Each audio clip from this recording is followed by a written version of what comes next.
સૌથી મોટી ડેરી દ્વારા 15 થી 20 કર્મચારીઓને સસ્પેન્ડ કરાયા છે, તેમ ડેરીના ચેરમેન વલ્લભજીભાઈ હુંબલે જણાવ્યું।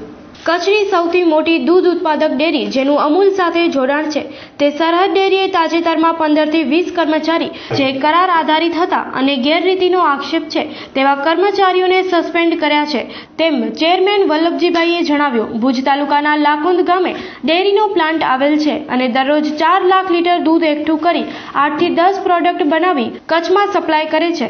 દૂધ ઉપરાંત દહીં અને છાશ અમૂલ બ્રાન્ડ હેઠળ વહેંચવામાં આવે છે। કચ્છમાં 2 લાખ લીટર દૂધની ખપત છે, બાકીનું 2 લાખ લીટર દૂધ અમૂલને આણંદ દરરોજ મોકલવામાં આવે છે।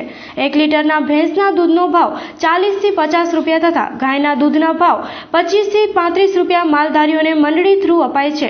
સમગ્ર બાબતે સરહદ ડેરીના ચેરમેન વલ્લભજીભાઈ હુંબલે જણાવ્યું કે સરહદ ડેરીએ ઘણા બધા કર્મચારીઓને છૂટા કરે છે અને એવી પ્રકારની ફરિયાદ છે અને એમને કલેક્ટરને પણ આવેદનપત્ર આપ્યું। આખું પ્રકરણ શું છે? આખું પ્રકરણ શું? પ્રકરણ એમાં એવું છે કે અમારે લગભગ 6-8 મહિનાથી મંડળીઓની ફરિયાદો હોય, કોઈકના રેટમાં ફેરફાર આવતો હતો, કોઈકના ભેટ અને એસએનએફ એ જે માપવાની પ્રક્રિયા છે એ પ્રક્રિયામાં આ બધા કર્મચારીઓ જોડાયેલા। 6-8 મહિનાથી મંડળીઓ ફરિયાદ એવી હતી કે અમારે ફેટ તૂટે છે અને એસએનએફ અને ફેટનું જે કેલ્ક્યુલેશન કર્મચારીઓ કરે છે એમાં ક્યાંક ને ક્યાંક ભૂલ છે એવી અમને શંકા છે। પરફેક્ટ નહોતા કહેતા, પરફેક્ટ એમને ખબર પણ નહોતી, કારણ કે આ મેઝરમેન્ટ કરવાની પ્રક્રિયા મશીનો દ્વારા થતી હોય એટલે સ્વાભાવિક છે કે મંડળી કે મંડળીના પ્રતિનિધિઓને એ જાણ ન પણ હોય।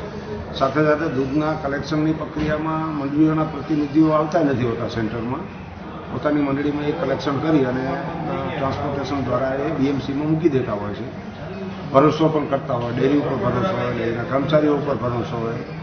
આ જાતના ભરોસા છતાં એ લોકોને ક્યાંક ને ક્યાંક મનમાં આવી ફરિયાદો આવ્યા કરતી હતી। 6-8 મહિનાથી અમને ફરિયાદો આવી।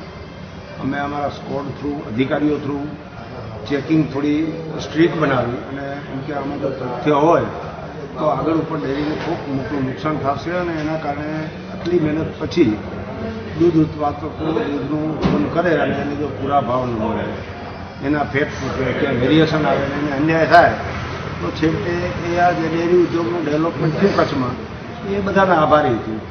સામાજિક, રાજકીય તમામ આગેવાનોએ ભલે મદદ કરી હોય, સરકારે પણ મદદ કરી, અમૂલે પણ મદદ કરી, પણ પાયાનો પથ્થર એ કહેવાય દૂધ ઉત્પાદક, એટલે એને કંઈ નુકસાન ન થાય, એને હેરાનગતિ ન થાય એના માટે અમે સ્કોડો મૂકી બહુ તપાસો કરાવી અને છેલ્લે સીસીટીવી કેમેરાની મદદથી જે લોકોને અમે સસ્પેન્ડ કર્યા, છૂટા નથી કર્યા, સસ્પેન્ડ કર્યા, સીસીટીવી કેમેરામાં આ લોકોને બધું જે ક્યાંક ખોટું થયું અથવા તો ખોટી ગાઈડલાઇનથી અને દૂધમાં કલેક્શન કર્યા એવા લોકોએ ને અમે તાત્કાલિક સસ્પેન્ડ કર્યા ખબર પડી એટલે, કારણ કે ચોરીનો મામલો હોવાને કારણે આમ તો પોલીસ કેસ કરવો જોઈએ, પણ કોઈ નિર્દોષ માણસો, નિર્દોષ કર્મચારી આવી ન જાય એના માટે અમે લોકોએ એને સસ્પેન્ડ કર્યા અને સસ્પેન્ડ કર્યા પછી વધારે સઘન તપાસ કરશું અને તપાસ કર્યા પછી જરૂર પડે તો પોલીસ ફરિયાદ કરશું અને ટર્મિનેટ કરશું। એટલે ડેરીના હિતમાં આ બધી જ કાર્યવાહી કરવી, માત્ર પશુપાલકોના હિત ખાતર, ડેરીને કોઈ કર્મચારીથી અંગત અદાવત હોય નહીં, પણ